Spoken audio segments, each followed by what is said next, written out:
Hello and welcome to Two Man Meta, and today we are looking at a Duskmourn pre-release kit. So this is the morning after the night before of the first night of pre-releases, and I went down to a shop in Northampton called Manor and had a wicked time. Cheers Mark, who is the owner of Manor. Known him for quite a few years now. So yeah, right, let's get into it.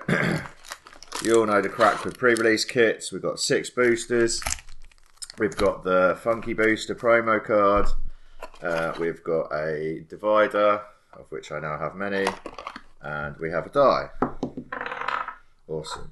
Oh, I've got a good number there as well. Oh, 17, I'll take it. Everybody loves a prime number. Right. Oh yeah, there's a card, isn't there, about prime numbers in this set, I think. Anyways, let's get to it. Let's crack some packs. So, hope you are all doing well.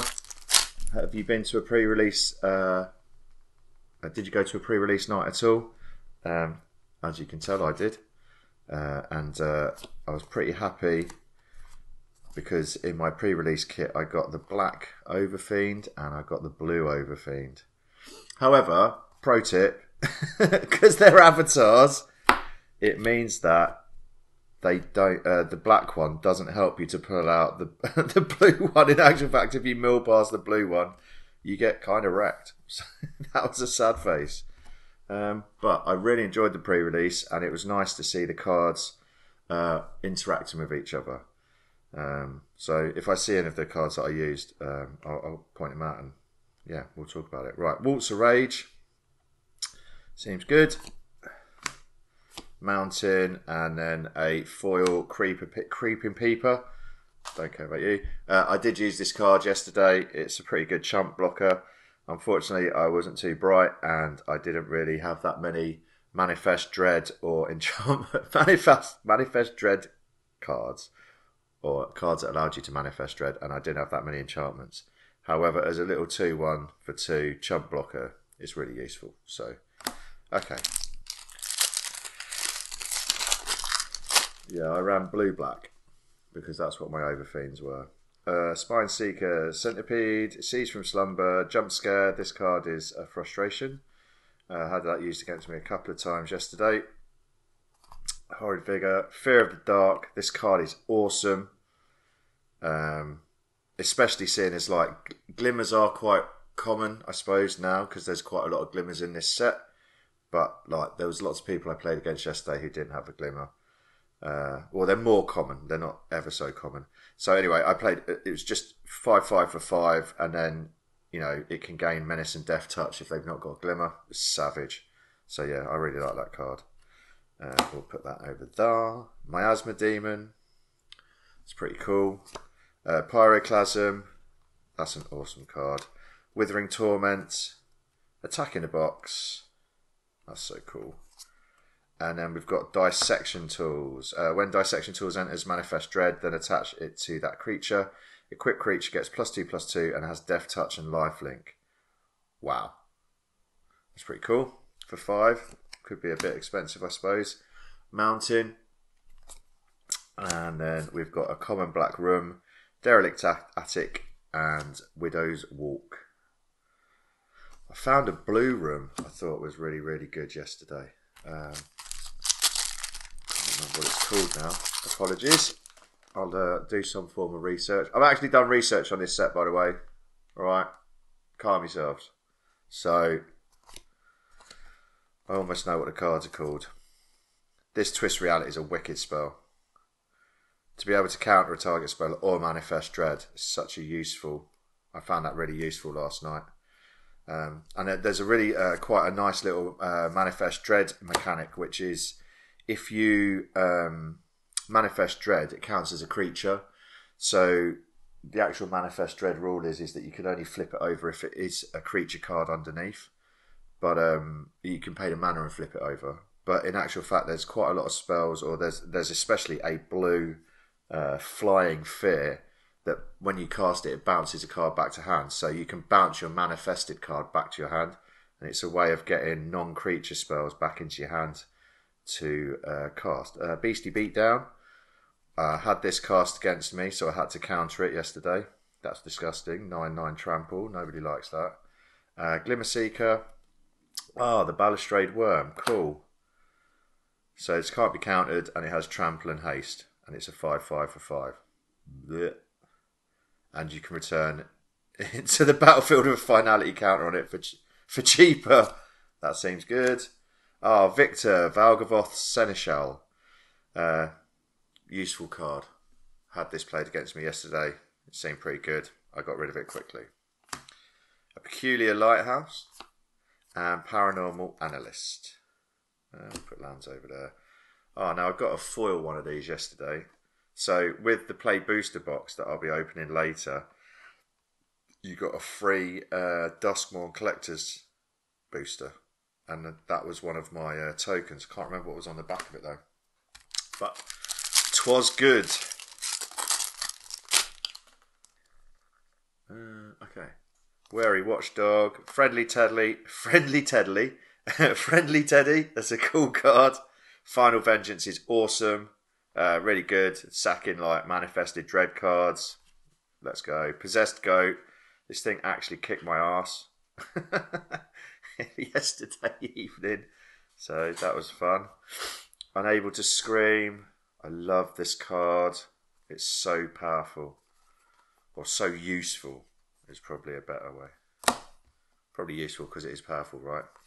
Volgavoth's Faithful. Ethereal Armor. This can get pretty nutty pretty quickly. I had this played on a creature that went into me yesterday, and it basically polished me off. And I think it was only a 2/2 creature in the first place. But with there's a lot of enchantment creatures. So if you've got a big wide board of enchantment creatures and then you whack this out, then this guy gets +1+, or whoever's wearing it gets +1/+1 for each of those creatures out. It's disgusting. It violated me. Right, Commune with Evil. Oof. The Overlord of the Bale Merc. So this is awesome. I'm glad that I've pulled it, but at the same time, I've got one with a 2024 stamp in the corner because that was in my pre-release kit. That was my pre-release card yesterday. So happy, and then also wishing it was green. Beautiful Swamp. Foil, Unable to Scream. Moist. That is so cool. Right down there. They're actually quite useful, those tokens. However, if you pick up a pre-release kit, you get some much prettier locked doors on the pre-release kit that you can just pop out. So, yeah, I would like one of the green avatar. That's quite cool. That makes the one of each basic land type land. That's pretty dope. Acrobatic Cheerleader. Some other commons. Innocuous Rat. This thing is amazing. It's a 1/1 for 2, which sounds crap, but then when it dies you manifest dread, which is really useful. So yeah, that actually did quite a lot of work for me yesterday in one of my games. Underworld Tunnel, Slimy Aquarium, Turn Inside Out, and then we're on to our uncommons. Fear of Burning Alive, Blood Spinner. Mate, who's been putting googly eyes on that spider? That's out of order, isn't it? Insidious Fungus, Keys to the House. Like, I tried to use this yesterday, but it kind of almost seemed pointless. It's almost like an emergency thing or something. Anyway, and I didn't have any rooms either, so I suppose it has got a dual purpose there, but yeah, I didn't use that. Oh, wow. That's going there. So we've got a mythic room. So we've had 2 mythics now out of this pre-release kit. Charred Foyer and Warp Space. I'm actually going to read this because I haven't seen this card. At the beginning of your upkeep, exile the top card of your library. You may play it this turn. Okay. Once each turn, you may pay 0 rather than pay the mana cost for a spell you cast from exile. Holy moly. If you can get that out, that's awesome. I suppose there's only 2 turns between that. Awesome sauce. That looks really, really good. I tell you what, so there's that black card, isn't there, that exiles your entire deck apart from 6 cards. So if you had this out and then you had that out, I mean, you'd have to have a truckload of mana to do it. But like, yeah, does that mean you could then start casting spells from exile? That'd be pretty sick. All right, cool. That seems good. Blip. We've got the Lakeside Shack. These lands are cool. Didn't actually get any yesterday. And then Vanish from Sight is a really useful annoyance spell with a little bit of surveil. Okay. Go away. Art cards, adieu.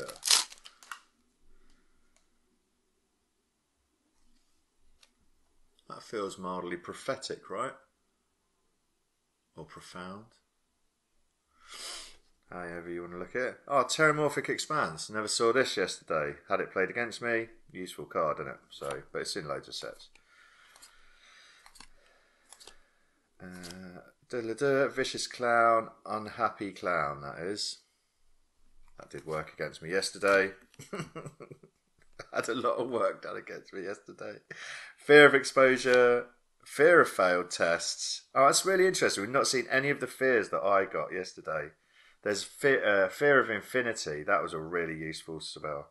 But it's a gold card.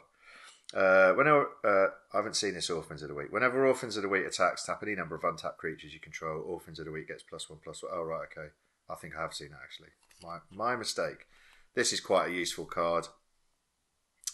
Manifest Dread is quite an interesting draw mechanic. So Killer's Mask is actually quite useful, and then you can always pop it onto something else to give it menace, which is also pretty good. Ah, right, cool. We got one of the lands. Awesome. So I did get one of the lands yesterday. I got the green-white one. So Blazemire Verge seems legit. I'm happy about that. Plains. Infernal Phantom. That's cool. I quite like this eerie thing. It seems useful. And then an insect token with the profundity on the back. Okay. On to the... So, oh wow, look, we got a locked door and tokens card. That's so cool. Right, let's see what we get on the other side of this. Blam. Oh. Right, Ghost Vacuum. This thing is really useful. If you've I was in some kind of loop with some of those rats, and so what I'd do is I would chump block with them. They'd die. I'd then suck them up with the Ghost Vacuum. Have a bunch of those creatures. You can get creatures from your opponent's graveyard, which can impede their ability to get Delirium. Loads of stuff like this, and then when you eventually do get 6 land, you pop it and you go super wide. And then the best thing is about the rats, for example, they're only 1/1 anyway. They come back as 1/1 spirits of themselves, and then when they die, they still manifest dread. So there's quite a lot of... Well, I found that this was a really useful card, so I'm really chuffed to get that. I got it in the TV treatment yesterday. So, oh yeah, I'm really chuffed with that, with a little 2024 on it. That's pretty dope. That goes with my Overlord of the Bellmark with a little 2024 on it. Oh yeah, okay. I don't even know what that is. I don't go to arenas anymore because gig tickets are a rip-off. Right, so thank you ever so much for joining me. That was a pre-release kit that was. I think I could have done some interesting things with that actually last night, especially that Balustrade Worm. But you lives and learns, don't you? Right. Thank you for joining me. I shall see you all soon. Have a good one. Bye-bye. If you enjoyed this episode of Two Man Manor, don't forget to like and subscribe to keep up to date with videos every week. And check the link in the description below for links to our social media and for ways to help support the channel. Thanks for watching, and we'll see you next episode.